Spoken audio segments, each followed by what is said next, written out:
Hi friends, எனக்கு இந்த 2 to 3 டேஸாகவே ரொம்ப புரோட்டா கிரேவிங்ஸாகவே இருந்துச்சு. புரட்டாசி மாதம் வேறு. ஸோ கடையிலும் வாங்கி சாப்பிட முடியாது. ஏன்னா ஷாப்பில் எல்லாம் செய்கிற பரோட்டாவில் எக்கு கண்டிப்பாக ஆட் பண்ணுவாங்கன்னு சொன்னாங்க. ஸோ வீட்டிலையே செய்யலான்னு சொல்லிட்டு அத்தை தான் பரோட்டா இன்றைக்கி செஞ்சாங்க. ஏன்னா எனக்கு பரோட்டாவில் செய்ய தெரியாது. அத்தை யூஸ்வலாகவே செய்வாங்க. ஆனால் இன்றைக்கி நம்ம எப்பவும் போல் மைதா மாவில் செய்யாமல் கோதுமை மாவில் செய்யலான்னு சொல்லிட்டு அதான் செஞ்சு பார்த்தோம். அத்தை நல்லா தான் செய்வாங்க. அதுக்கு நம்ம எந்த கப்பில் மெஷர் பண்ணுறோமோ அதே கப்பில் தண்ணி மெஷர் பண்ணிக்கணும்.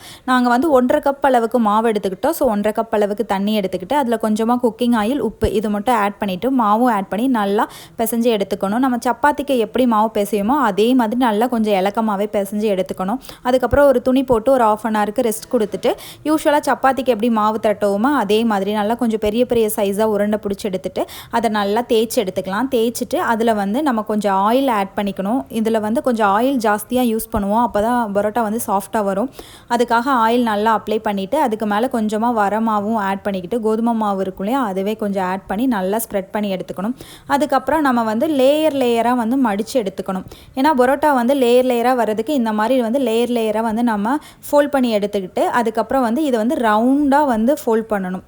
சப்பாத்தி எப்படி நம்ம ரவுண்டாக தேய்ப்போமோ அதே மாதிரி இது பரோட்டாவுக்கும் நல்லா ரவுண்டாக ரோல் பண்ணி எடுத்துட்டு அதுக்கப்புறம் ஒரு 5 மினிட்ஸ் ரெஸ்ட் கொடுத்துட்டு கொஞ்சமாக மர மாவு ஆட் பண்ணிவிட்டு நல்லா தேய்ச்சி எடுத்துக்கலாம். இந்த மாவு தேய்க்கும் போது கொஞ்சம் திக்காகவே தேய்க்கணும். கொஞ்சம் தின்னாக தேய்ச்சிடக்கூடாது. தின்னாக தேய்ச்சிட்டா கொஞ்சம் சப்பாத்தியோ இல்லை நம்ம பரோட்டாவோ ஹார்ட் ஆயிரும். அதே தான் இதுலேயும் கொஞ்சம் நல்லா சாஃப்டாக தேய்ச்சிக்கணும். கொஞ்சம் நல்லா திக்காக இருக்கணும். திக்காக தேய்ச்சி எடுத்துட்டு யூஸ்வலாக நம்ம எப்பவும் போல் சப்பாத்தி எப்படி சுடுவோமோ அதே மாதிரி கல்லில் ஆட் பண்ணிவிட்டு நல்லா ஆயில் ஆட் பண்ணிக்கணும். கொஞ்சம் ஆயில் ஆட் பண்ணும்போது தான் கொஞ்சம் சாஃப்ட்னஸ் கிடைக்கும். இல்லைன்னா கொஞ்சம் ஹார்ட் ஆயிரும்.